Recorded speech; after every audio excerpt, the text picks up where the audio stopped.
کتاب وحی کے بیان صحیح بخاری حدیث نمبر 5۔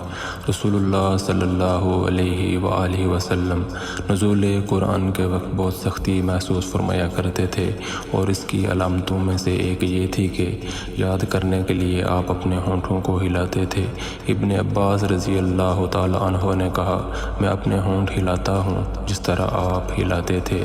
سعید کہتے ہیں، میں بھی اپنے ہونٹ ہلاتا ہوں جس طرح ابن عباس رضی اللہ تعالیٰ عنہ کو میں نے ہلاتے دیکھا۔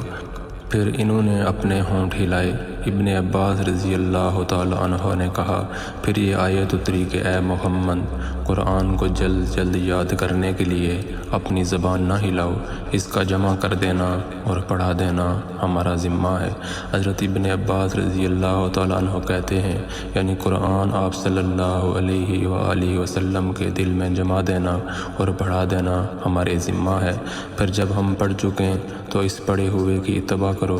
ابن عباس رضی اللہ تعالیٰ عنہ فرماتے ہیں، اس کا مطلب یہ ہے کہ آپ اس کو خاموشی کے ساتھ سنتے رہو، اس کے بعد مطلب سمجھا دینا ہمارے ذمہ ہے۔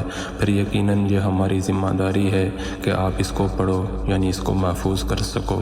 چنانچہ اس کے بعد جب آپ کے پاس حضرت جبریل علیہ السلام وحی لے کر آتے تو آپ توجہ سے سنتے، جب وہ چلے جاتے تو رسول اللہ صلی اللہ علیہ وآلہ وسلم اس وحی کو اس طرح پڑھتے جس طرح حضرت جبریل علیہ السلام نے اسے پڑھا تھا۔